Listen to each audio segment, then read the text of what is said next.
Hello dear children, welcome back to the digital learning platform of Winsome International School. My name is Shaheen and today we are going to continue with the poem of chapter 2, The Sound of Music. जैसे हमने last parts के अंदर chapter 2 के part 1 और part 2 cover किए थे. Part 1 was about Evelyn Glennie and part 2 was about Ustad Bismillah Khan, right? उसी sequence में we have a poem also in this chapter titled wind, composed by Subramania Bharati. Okay, so now we are going to read this chapter, and we read in the part 1 that how Evelyn Glennie struggled with her adverse condition and she overcame it and she became victorious, and now she is an inspiration to many, isn't it? Here the title Wind indicates the struggles, the obstacles, difficult conditions, adverse conditions that we face in our lives. Okay, तेज हवा जब चलती है तो क्या होता है? It can create a lot of destruction, isn't it? It can cause a lot of destruction. यहाँ पे विंड क्या इंडिकेट कर रहा है? हमारी लाइफ में जितनी प्रॉब्लम्स आती हैं, डिफिकल्टीज आती हैं, कभी कभी ऐसी सिचुएशंस आ जाती है जिनके लिए हम मेंटली रेडी ही नहीं होते, एंड वी आर लाइक, क्यों हमारे साथ क्यों हो रहा है ऐसे? Why only me? मेरे साथ ही ऐसा क्यों हो रहा है? और मैं तो इसके लिए इस सिचुएशन के लिए I was not even ready. So यहाँ पे there are many people when tough times come in their lives, जब उनकी लाइफ में कोई difficult time, कोई मुसीबत आती है, what do? They give up easily, हार मान जाते हैं, right? They are not able to fight against those odd conditions. On the other hand, we have strong people, we have firm people, जो कितनी भी मुश्किल क्यों ना आ जाए डटकर उसका सामना करते हैं, and they overcome those situations, isn't it? चाहे कितनी भी मुश्किल क्यों ना आ जाए, no matter what obstacle come their way, they do not step back. वो पीछे नहीं हटते हैं, and with their struggle, with the strong determination, they manage to overcome all those adverse conditions. जितनी भी प्रॉब्लम्स होती हैं वो अपनी हिम्मत से उनका सामना करते हैं और उन कंडीशंस पे ओवरकम कर जाते हैं. ठीक है, यहाँ पे सुब्रमण्य भारती ने ये जो पोएम कंपोज की है विंड, यहाँ पे ये यही इंडिकेट कर रहा है कि किसी इंसान के बारे में कब पता चलता है कि वो कितना स्ट्रांग है. जब उसकी लाइफ में डिफिकल्ट सिचुएशन आती है, कोई ऐसी सिचुएशन आ जाती है जिसके लिए वो बिल्कुल रेडी नहीं था. जैसे बहुत तेज हवा आती है तो क्या होता है, जो हल्के हल्के पार्टिकल्स होते हैं वो उड़ के एक तरफ चले जाते हैं, लेकिन जो भारी पार्टिकल्स होते हैं वो एक जगह फर्मली अपनी जगह पे रहते हैं, इजंट इट? उसी तरह से जब हमारी लाइफ में कोई प्रॉब्लम आती है तो जो बहुत ही वीक लोग हैं, वीक यानी कि ऐसे नहीं कि फिजिकली वीक है, जो लोग मेंटली वीक हैं वो क्या करते हैं? गिव अप कर जाते हैं. और उसी कंडीशन में पता चलता है कि कोई इंसान कितना स्ट्रांग है और कितना वीक है. कब पता चलता है? जब कोई डिफिकल्ट सिचुएशन हमारी लाइफ में आती है. Okay, so this poem is all about that, कि how strong people and weak people, उन दोनों में डिफरेंस कब पता चलता है? when wind blows. ठीक है, जब बहुत तेज हवा चलती है तो यहाँ पे wind is a symbol. Okay, wind is a metaphor here because we are comparing wind with what? Obstacles. Okay, हमारी लाइफ में जो भी रुकावटें आती हैं, then the struggles, okay, and difficulties. ठीक है, so it's a symbol, it's a symbolic poem. Clear? So originally it was composed by Subramanya Bharati in Tamil language. Subramanya Bharati ने जब इसको कंपोज किया था तमिल लैंग्वेज में इसको कंपोज किया था, and later on it was translated into English by A.K. Ramanujan. Okay, so ये जो poem we are going to read, this poem is the English version of Tamil poem Wind. Okay, तो जो A.K. Ramanujan ने translate की थी वही version हम लोग पढ़ेंगे. Clear children? But before reading the poem, we are going to read about the poet. Of course, we need to know about the poet. So Subramanya Bharati was a great Tamil poet, famous for his patriotism in the pre-independence era. Okay, Subramanya Bharati जो थे वो आज़ादी की लड़ाई में एक active member थे. Okay, he was a true patriot, एक सच्चे देशभक्त थे, and he was actively a part of all the movements, all the revolutions that were prevalent those times. He was bestowed the title Bharati for his excellence in poetry. उनको क्या title मिला? Bharati. Okay, Bharati means Indian, ठीक है, तो उनको भारती के title से नवाजा गया। So you all know Subramania is the name and Bharati is the title that was bestowed, जो उनको दिया गया था, ठीक है। He was a pioneer of modern Tamil poetry and is considered one of the greatest Tamil literary figures of all time. His numerous works included fiery songs kindling patriotism during the Indian independence movement. He fought for the emancipation of women, okay, against child marriage, vehemently opposed the caste system. Okay, so he was not only a member, but he was a true fighter. जितने भी evils थे उस time society में, he fought against all of those, whether it was caste system, whether it was child marriage, whether it was inequality towards women, जितनी भी चीजें थी उन सब के लिए वो लड़े.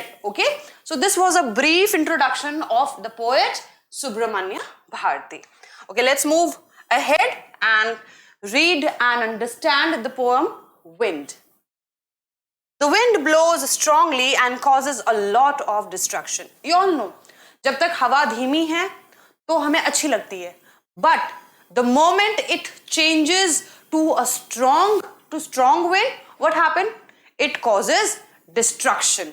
तबाही हो जाती है. कई बार आपने देखा होगा, न्यूज में भी हमने कई बार देखा है कि जब कहीं पे बहुत तेज आंधी चली है, तूफान, many a times what happens, strong wind, it changes into storm, तूफान में बदल जाती है. तो what happens? You must have seen, even trees are uprooted, houses, they are destructed, isn't it? There are so many people who are injured during that time. So जब तक हवा धीमी है, it feels good, right? We enjoy it, but the moment it changes to strong wind, it causes destruction. How can we make friends with it? हवा से या wind से दोस्ती कैसे करें? बिकॉज जब हमारा कोई दोस्त होता है तो वो हमें नुकसान नहीं पहुंचाता.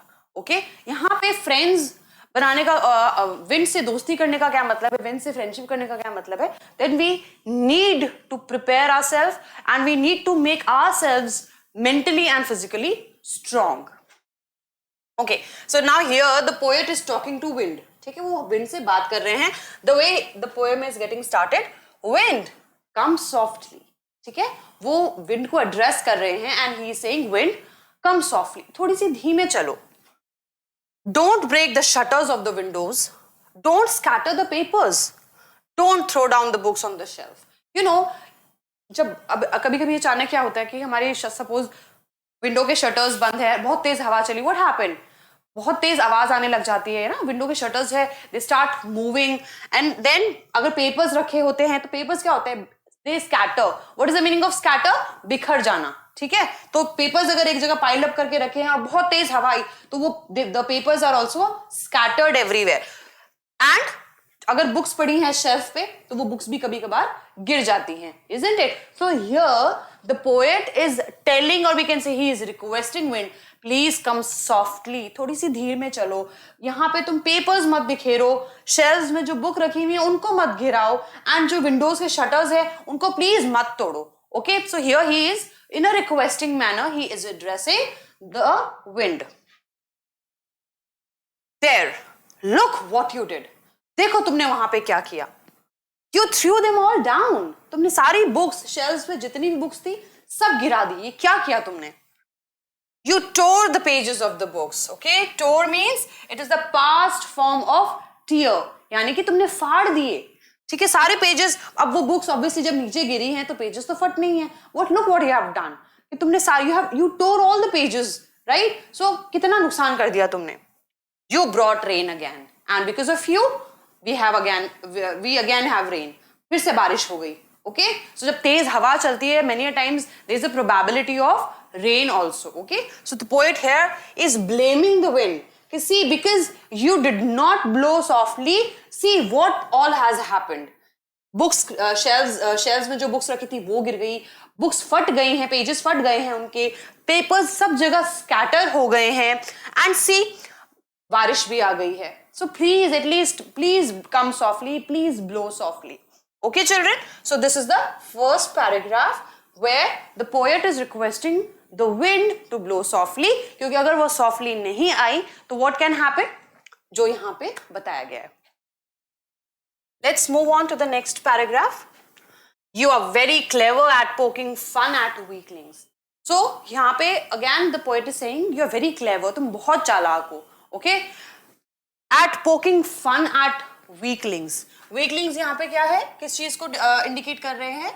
Weak objects. Okay? So the poet is saying कि तुम बहुत चालाक हो और जो कमजोर चीजें हैं तुम उनका मजाक बनाती हो. Why the poet is saying that? How wind can poke fun at weaklings or weak objects? Because when wind blows strongly, what happens? The weak objects, they are scattered everywhere. Okay, इधर उधर बिखर जाते हैं, उड़ जाते हैं, and a lot of damage is caused to them. बहुत ज़्यादा नुकसान हो जाता है उन चीज़ों का. So that is why the poet is saying you are very clever at poking fun at weaklings. Weak चीज़ों का, weak objects का मजाक बनाती हो तुम बहुत चालाक हो. Frail crumbling houses, crumbling doors, crumbling rafters, crumbling wood, crumbling bodies, crumbling lives, crumbling hearts. Okay? Frail means children, frail means weak. Okay? Frail means weak यानी कि कमजोर. ऐसे houses जो टूट सकते हैं, ऐसे दरवाजे तो जो टूट सकते हैं, rafters जो लगे हुए हैं घरों की जो छतों पे रूफ्स पे जो लगे होते हैं सीलिंग्स को कवर करने के लिए, दे कैन ब्रेक. जो क्रम्बलिंग मीन्स जो टूट सकते हैं. Okay, so all these weak things, lives, bodies, hearts, what you are doing? You are poking fun at them. तुम उनका मजाक बना रही हो. Because when you blow strongly, what happens? All these things they scatter.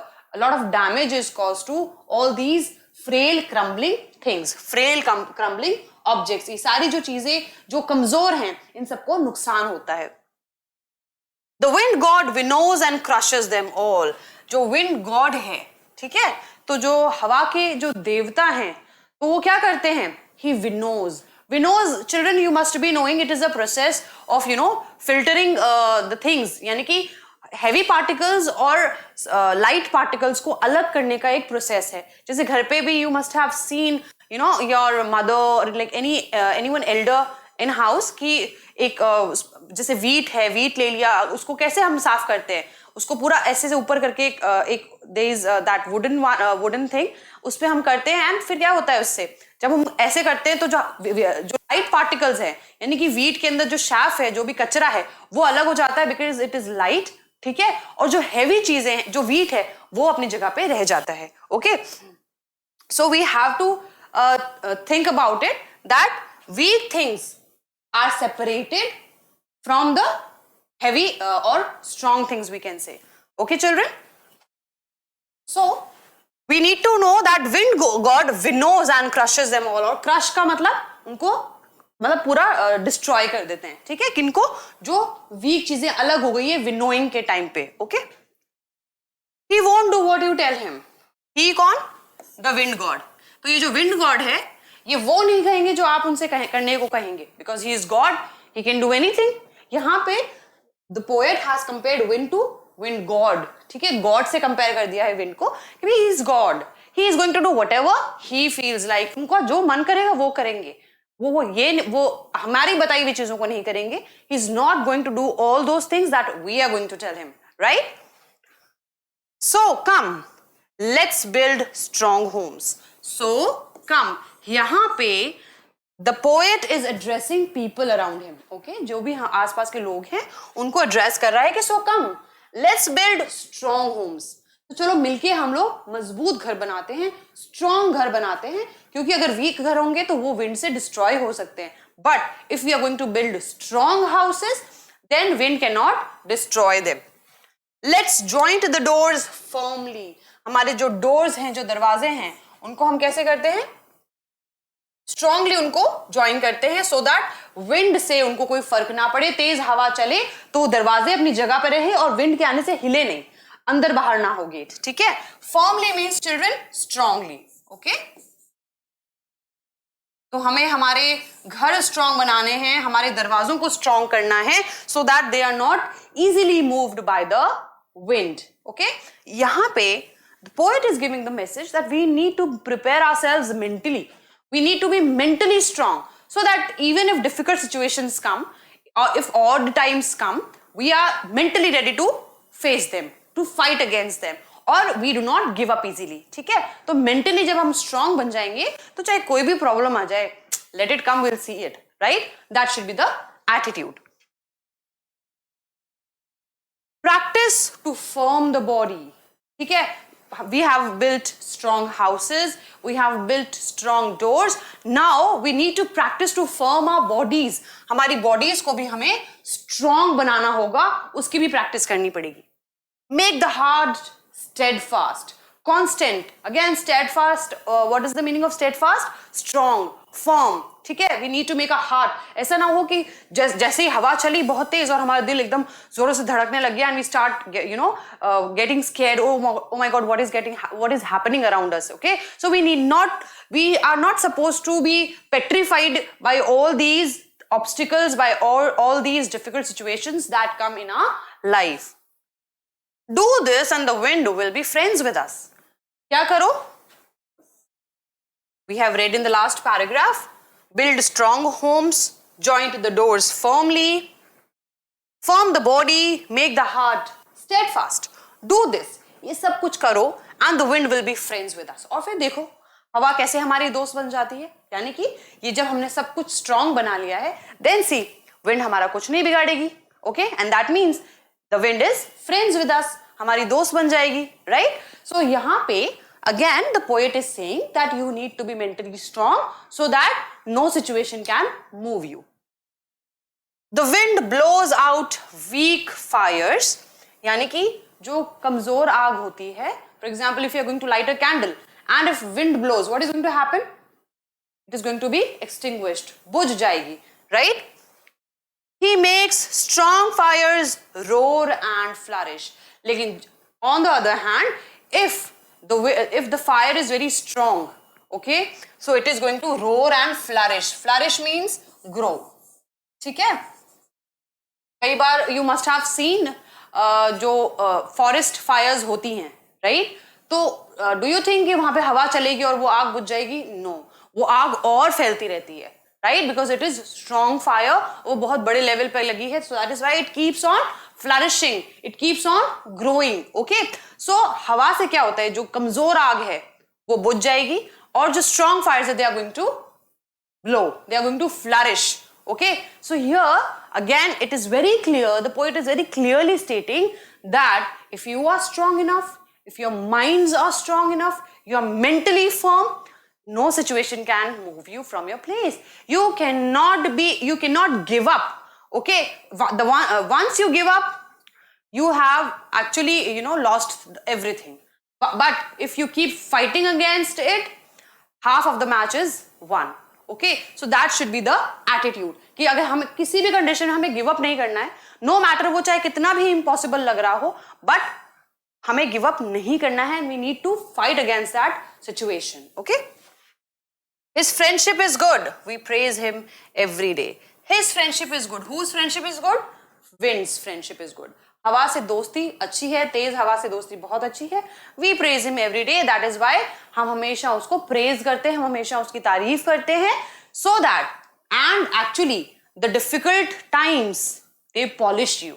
जब मुश्किल समय आता है वहां पे इंसान हमेशा चमक के निकलता है. चमक एकदम ऐसे नहीं कि तुम एकदम शाइन करने लग जाओ. इट मीन्स कि तुम्हारी जो पर्सनालिटी है, जो कैरेक्टर है, वो पॉलिश हो जाता है. Okay, so you must have noticed we read about Evelyn Glennie. Okay, you know about her that she by the age of 11 she her nerve got damaged completely and she was completely deaf, but she did not give up. She overcame the situation and today she is an inspiration to everyone. Now just imagine अगर वो एक ordinary life होती उनकी and she was she would be okay and कोई nerve damage नहीं हुआ होता and वो अपनी music में because she was already interested उसी को pursue कर रही होती, तो I don't think हम उनके बारे में पढ़ रहे होते. Why are we studying about her? Because she was an extraordinary person. She turned her adverse condition into an opportunity. उनकी लाइफ में जो एक बड़ा फेज आया जिससे बहुत सारे लोग, मैक्सिमम लोग टूट जाते हैं, and they are like we don't even want to live, ऐसा एटीट्यूड भी हो जाता है. But in that phase also उन्होंने हार नहीं मानी and she continued to pursue her interest for music, and not only that, she became a multi-percussionist, and that too a very perfect one. Okay. So when we also come across hard situations in our life, obstacles in our lives, adverse conditions in our life, at that point we are actually being polished. Actually हमारा जो character होता है, personality होती है, वो polish हो रही होती है. And when we come out of that problem, जब हम उस problem से बाहर हो जाते हैं, बाहर आ जाते हैं, it is the new version of ourselves, of us. हमारा जो है वो एक नया version होता है. ठीक है, बिकॉज हमने जो लास्ट प्रॉब्लम आई है उसमें बहुत कुछ सीखा है, हमने बहुत कुछ उसको वहां पे जब फाइट किया है तो हमने अपने आप को और भी ज्यादा स्ट्रांग बना लिया है, hence making ourselves a better version. Okay, so this was the poem wind. Okay, I hope it was very interesting and you all enjoyed the poem. Let's go through the summary.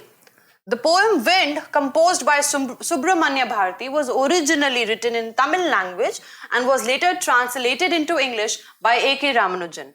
It is a symbolic poem where the wind is described as destructive. Okay, wind को कैसा बताया गया है? Destructive बताया गया है, and symbolizes the obstacles and hardships of life. The poem depicts the power of wind and that how it can cause destruction to frail objects and lives around it. So he advises everyone to build strong houses and stay mentally strong so as to make friends with the wind. कि हमें strong रहना है, strong घर बनाने हैं, mentally strong रहना है, so that wind becomes our friend. The poet observes that the weak fires are easily blown out by the wind, whereas it flourishes strong fires. Okay, जो weak fires हैं वो बुझ जाती हैं, they are extinguished, but on the other hand the strong fires, they grow, they flourish. This indicates that we must have strong hearts as well as willpower. Okay, strong hearts होने चाहिए, strong willpower होनी चाहिए to face any troubles or hardships of life. Only courageous and confident people can surmount these difficulties and emerge victoriously. जो लोग courageous होते हैं, confident होते हैं, सिर्फ वही लोग ऐसी problems को overcome कर सकते हैं and they emerge victoriously, और जीत के ही उन situation से बाहर निकलते हैं. Okay, so this was the summary of the poem. All right, now let us begin with the poetic devices that are implemented, that are employed in this chapter. Okay, just see. Firstly, हम लोग क्या check करते हैं? Rhyming scheme check करते हैं, right?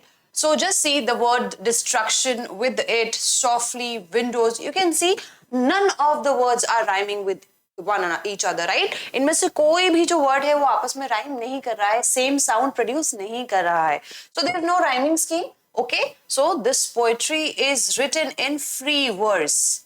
Okay, when there is no rhyming scheme, then it is in free verse. All right, fine. This is the first thing जो हमें पता चली. Second thing, let's see the terms don't, and don't. Same word, similarly you, and the same line you. So यहाँ पे you can see that the same word is being repeated in the 3 consecutive lines. 3 continuous lines में एक ही word repeat हो रहा है. ठीक है, ऐसे नहीं है कि बीच में gap आ रहा है. 1, 2 and 3 लगातार जो ये words है ये तीनों lines में repeat हो रहे हैं. तो ऐसे में जो है जो literary जो poetic device है वो कौन सा होगा? It won't be repetition, it would be anaphora. Okay, so here it is anaphora and here as well it is anaphora. Clear? Okay, now just see you and you. It is being repeated here, but you can see ये एक line में अलग अलग जगहों पे है. ठीक है, crumbling, crumbling, crumbling, crumbling, crumbling, crumbling. Again you can see the same word is being repeated, लेकिन अलग अलग जगहों पे repeat हो रहा है. At different places it is being repeated, so this is repetition.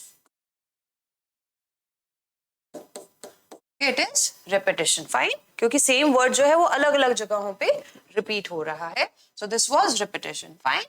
Now the next poetic device that we are going to check on is, start from the beginning. Let's check. All right.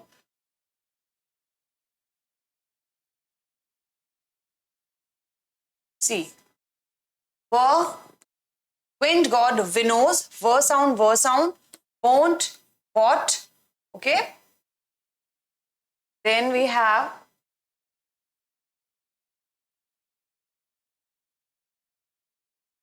wind, weak, व sound again एक ही line में same जगह पे व sound repeat हो रहा है. Fyers, flourish, फ sound that is consonant sound. तो जहां पे एक ही लाइन में सेम कॉन्सोनेंट साउंड रिपीट होता है, with the same consonant sound is being repeated, what is the poetic device employed over there?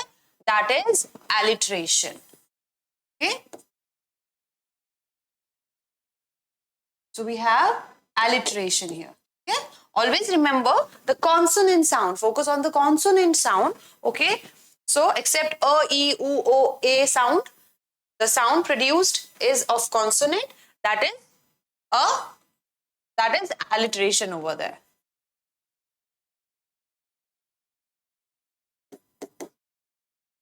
Okay, all right, now let's see which poetic device we need to check on. All right, so see, here you can see that the poet has given the human qualities, the human attributes to the wind.